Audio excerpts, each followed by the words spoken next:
Much of the news out of Washington, D.C. has been focused on President Trump's flurry of executive orders. But now that Congress has been in session for a month, issues are beginning to be worked out there. Yeah, things like whether TikTok's going to be banned and if we should support Ukraine just like we have been for the last 3 years or so. Patrick Harrington is a new member of Congress representing North Carolina's 10th district, including most of Forsyth County and then west all the way down to Lincoln County. In tonight's Buckley Report, Harrington talks to Bob about these things and the group of people who have created what he says is one of the biggest challenges in our history. You were not in Congress when the vote to ban TikTok took place, but your predecessor, Patrick McHenry, voted against the ban. Now President Trump is equivocating on whether to ban it. What's your point of view? Should we get rid of TikTok? I don't think that we can mess with our national security. I think that we need to provide for this country's security against truly the greatest, most technologically advanced adversary that this nation has ever had in its existence. And I want people to understand that. I would absolutely vote to ban TikTok if I had the opportunity to do it. Are we giving Ukraine too much money without understanding how that conflict ends? Yes, 100% we are, and I've said this from the very beginning. The problem that I have with our defense industrial base is that we've become very, very good at producing the high-cost problem to our enemy's low-cost solution. Until we flip that paradigm around, we are going to continue to lose the economics of our conflicts, and by extension, history is never kind to countries that lose the economics of their conflicts. What's the example of a low-cost solution? I'd point you to the Stinger missile in the 1980s in Afghanistan, right? You've got an $8,500 investment for a Stinger missile that was being used to take out a $2 to $8 million Soviet aircraft, whether it's a helicopter or a fighter jet. $8,500 investment, $2 to $8 million return on investment. That's a great investment. We should make that investment all day long.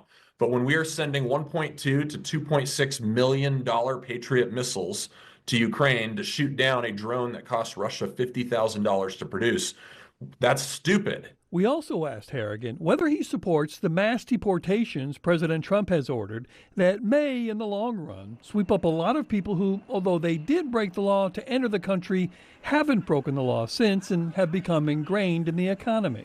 I think that's a question that's going to have to get sorted out in the long term. I think we've got to bring this ship back to center before we can actually start dealing with a little bit of the minutia. But there's so much work that needs to be done on violent illegals that are hurting this country, killing Americans. I mean, 300 Americans a day are dying from fentanyl. Do you support them putting our troops, as we've seen happen, at the border to combat the drug cartels? Absolutely. We have a massive crisis at our southern border. We've had an invasion for the last 4 years.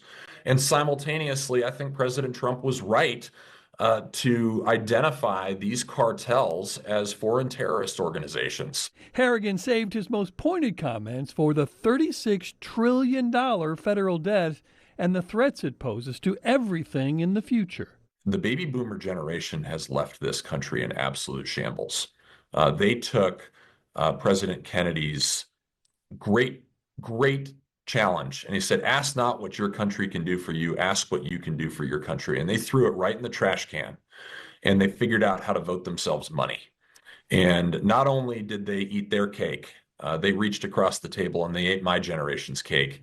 And then, not being fulfilled, they reached across the table and they ate my kids' cake, their grandchildren's cake.